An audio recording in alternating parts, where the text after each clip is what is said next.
এদিকে হঠাৎ করে বিপ্লবী সরকারের ডাক, নতুন পরিকল্পনা নিয়ে মাঠে নেমেছে আওয়ামী লীগ। হঠাৎ একই ছক কষল শেখ হাসিনা।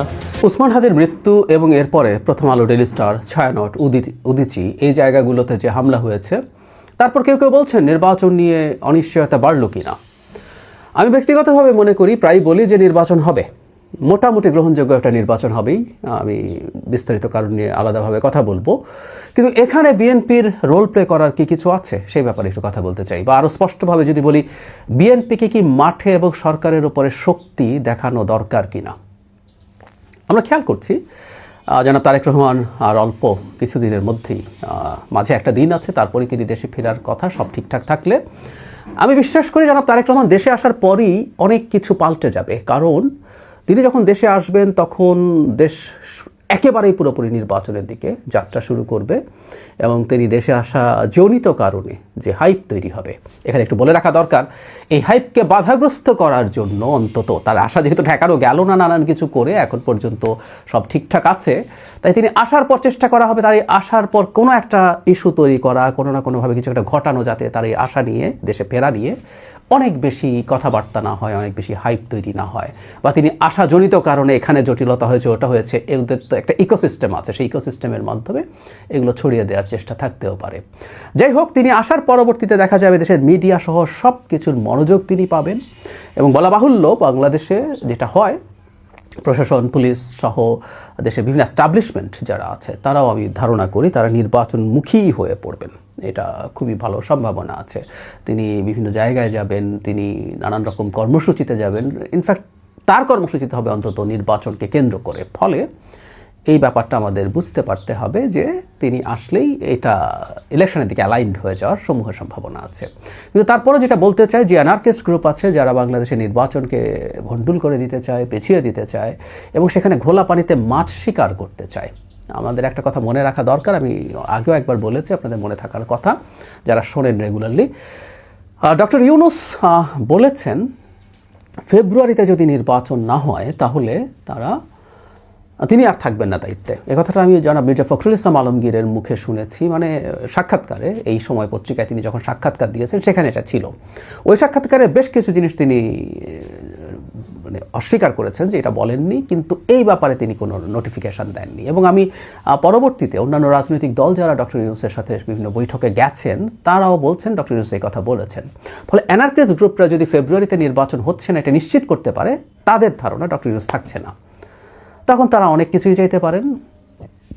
বিভিন্ন রকম তারা চাইতে পারে তাদের লোকজনের নেতৃত্বে একটা তত্ত্বাবধায়ক সরকার, তবে তারা সম্ভবত জনাব ওয়াকারুজ্জামান মিলিটারি চিফের নেতৃত্বে একটা সামরিক অভ্যুত্থান সেটা পছন্দ করবেন না, বা কেউ কেউ সেই বিপ্লবী সরকারের খোয়াব দেখতে পারে। সেই কারণে বলছি যে শেষ মুহূর্ত পর্যন্ত, বিশেষ করে তারা শুধু অ্যানার্কিস্টরা আছেন তা না, এখানে কিছু কিছু দেশের গোয়েন্দা সংস্থা কাজ করছে, তারা বাংলাদেশে একটা আনস্টেবল সিচুয়েশন তৈরি করে এসব গেইন তাদের হবে বলে মনে করতেই পারে। সেই প্রেক্ষাপটে আমি মনে করি বিএনপিকে শক্ত হওয়া দরকার আছে, বিএনপিকে সরকারের উপরে চাপ প্রয়োগ করার দরকার আছে নিয়মিতভাবে। শোনা যাচ্ছে স্বরাষ্ট্র উপদেষ্টাকে সরানো হবে। আমরা প্রায় বলছি যে স্বরাষ্ট্র উপদেষ্টা শুধু সরলে হবে না, স্বরাষ্ট্র মন্ত্রণালয়ে যে প্রধান উপদেষ্টা বিশেষ সহকারী আছেন জনাব খোদা বক্স, তিনি সিরিয়াসলি তাকেও সরাতে হবে। কারণ ডিফ্যাক্টো পাওয়ার নাকি তারই হাতে ছিল। স্বরাষ্ট্র উপদেষ্টা মূলত কৃষি মন্ত্রণালয় দেখতেন, এই জন্যই যখন তাকে হত্যাকারী ধরা নিয়ে কথা বলা, তিনি পেঁয়াজ আলুর কথা বলতে বলেন। তো তাকে ওই জায়গায় রেখে তিনি বিশেষ সহকারী, এবং আমি মনে করি সচিব এবং নিশ্চিতভাবেই যেটা পুলিশের আইজি, তাকেও সরানো দরকার। তারা ব্যর্থতার প্রমাণ দিয়েছে, অন্য কিছুতে যেতে চাইছি না। তারা কতটা প্রশাসনকে একটা বিশেষ দলের অধীনে নিয়ে যাওয়ার চেষ্টা করছেন সেসব আলোচনা সরিয়েই রাখি। ব্যর্থতার প্রমাণ দিয়েছেন, তাই সরানো দরকার। এ সময় কে দায়িত্বে আসবে নতুন, এই জিনিসগুলো খুব ভাইটাল।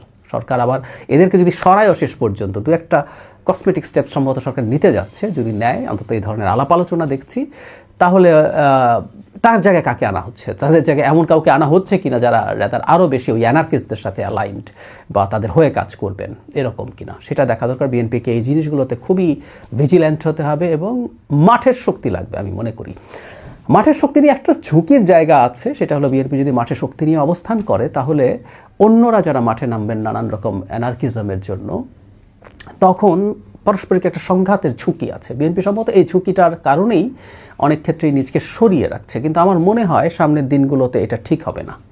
সামনের দিনগুলোতে এটা ঠিক হবে না। নিরাপদে কোথাও না কোথাও কোনো না কোনোভাবে তাদের এই মাঠের প্রস্তুতিটা রাখতে হবে। কথা ছিল সরকার সব কিছু করবে, সরকারের আইনশৃঙ্খলা বাহিনী সব কিছু করবে, কিন্তু যেহেতু সরকার করছে না, এই দায়িত্বটাও মানে আইনশৃঙ্খলা রক্ষা করতে হবে এগুলোর কথা বলছি না, মানে ওই আওয়ামী লীগ যেমন করতো সেটার কথা না। কিন্তু বিএনপি মাঠে আছে, বিএনপির শক্তি আছে, বিএনপির শক্তি তাকে মোটা দাগে প্রদর্শন করতে হবে, যাতে অন্যরা এই ব্যাপারে ভয় পায় যে তারা কার সাথে সংঘাতে নামতে চাইছে। এই বার্তা তাদের থাকে না তা না, কিন্তু থাকা দরকার। বিএনপি হয়তো তাদের সভা সমাবেশ মিছিল করতে গেলে, বিশেষ করে ঢাকার মতো শহরে অনেক জনদুর্ভোগ হয়, তাই এগুলো থেকে দূরে আছে। আমি এগুলো এই স্কেলে করতে বলছি না, কিন্তু বিভিন্ন স্কেলে বিভিন্ন জায়গায় তারা তাদের এই প্রেজেন্স দেখানো দরকার বলে আমি মনে করি। এই শক্তিটাই অ্যানার্কিস্টদেরকে অনেক ক্ষেত্রেই ডেটারেন্ট হিসাবে কাজ করবে। তারা তাদের যে খ্বাব খায়েশ আছে সেগুলো তারা বাস্তবায়ন করতে অন্তত ভয় পাবে।